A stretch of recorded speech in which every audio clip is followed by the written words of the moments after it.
So we have seen a seismic event happen in the wake of the Silicon Valley Bank going under and also the Signature Bank. Now, how the economy is faring during the first few weeks after such an event has taken place does not hold as much relevance. The markets were very much oversold, and those who have been watching my videos over the last few weeks, I had clearly mentioned that a short-term rebound is on the cards, and that's what we had seen. It was just nothing more than a short technical correction. I do not think this will continue very long. In fact, you can see good banks coming in April itself. So do not be under the impression that this is a big carry forward, that the market has now turned, the Fed is going to come and cut the interest rates and all will be hunky-dory. It will not be. Very much as we soon enter the month of a few days into April, you'll start seeing new tremors come once again. I'll explain why. See, financial panics often start with investors fleeing the supposedly safe assets. And panic began with what was supposed to be the safest of the safe assets, the bank deposits. And we have seen people withdraw money from the bank deposits and get into other assets.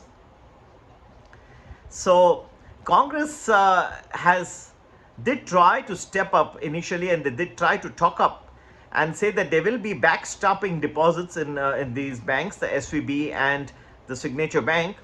But what about uninsured deposits across the economy? There are tons of them. 55% of the deposits, as far as we understand, are uninsured. So Congress can step up and backstop all the uninsured deposits. But will they do that? Janet Yellen has already expressed that this will not cover all the uninsured deposits. There was a congressional hearing on the SVB case.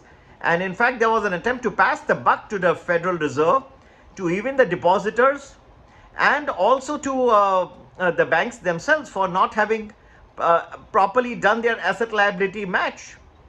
And it is just because of the asset-liability mismatch that this event has taken place. In the past, you have seen that what started with people going from one bank to another place of investment, in this case the money market mutual funds, the commercial paper. The reason was the solvency of the banks.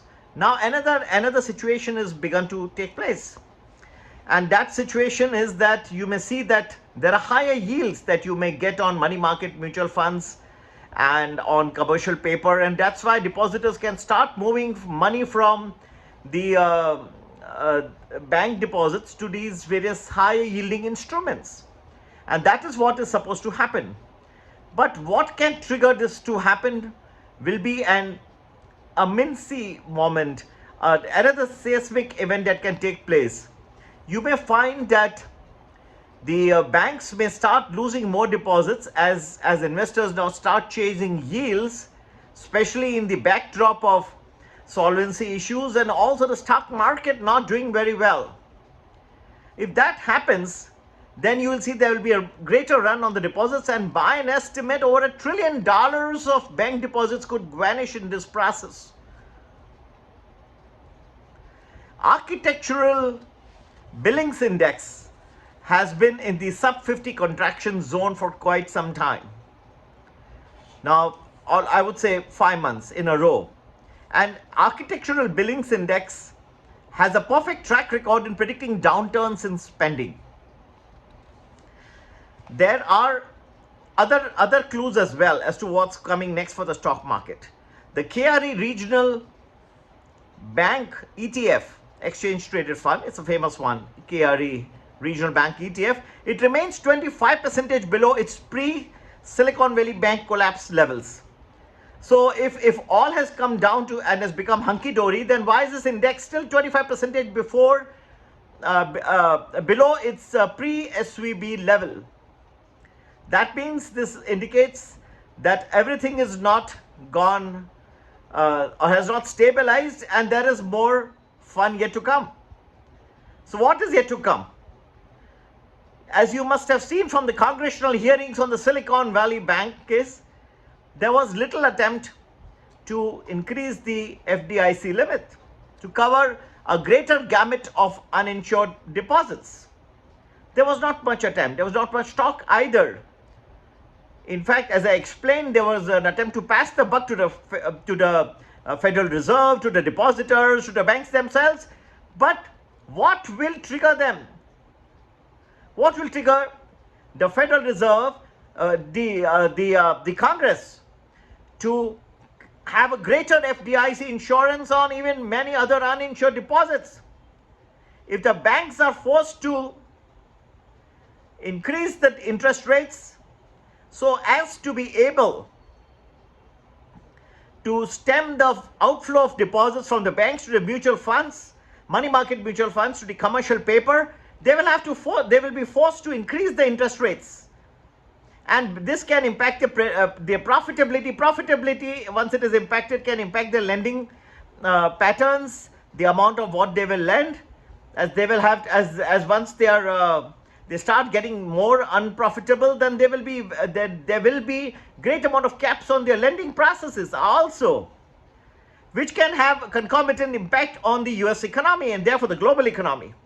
So Congress in its hearings clearly mentioned they were trying to focus on the Federal Reserve. They were trying to question the banks, but there was no mention, no great talk about raising the FDIC limits to cover uninsured deposits. What can trigger the Congress to increase that? The only thing that can help the US Congress increase these limits to cover uninsured deposits is another bank failure.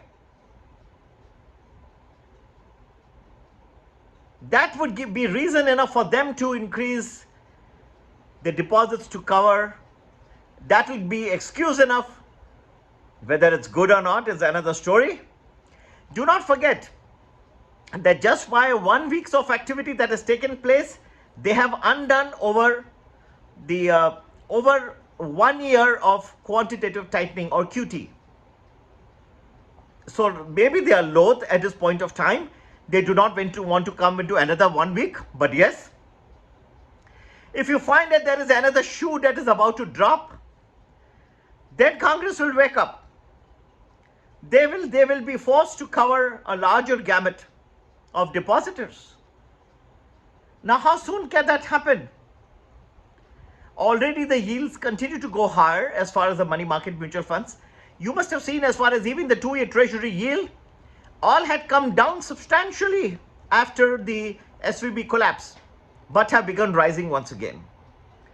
So money market mutual funds yields also will rise again, and people are going to this time not on the basis of the solvency, but on the basis of the interest rate differentials. They're going to start moving money out of these banks, especially the regional banks. And there will be a double stress. As you know, they have lent heavily to the commercial real estate sector, which is already under a lot of stress. Post-COVID, in fact, from the COVID days, you'll find that more people are working from home. That has changed substantially with COVID easing. But yes, commercial real estate remains under stress. The occupancy is not to the extent that it was in the pre-COVID days. All this can have a tremendous impact.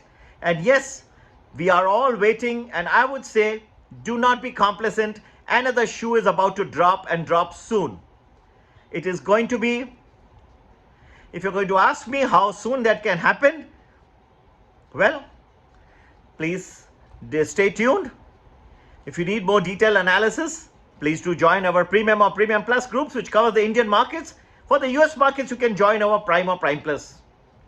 And yes, as for our estimate, this may be a few days, a few weeks away, as soon as that. So be careful. All is not hunky-dory as yet. All is not well, friends. Yes, there has been so much of a difficult environment, and suddenly it looks like sunny days. But I think this is only a lull before the next storm hits the global stock markets.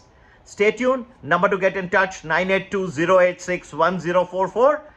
Happy viewing. Have a great week ahead, and I think this is going to be a sensational week. Especially watch out for a few days and we will tell you exactly where the next action is about to start. Happy investing. Take care. Bye bye.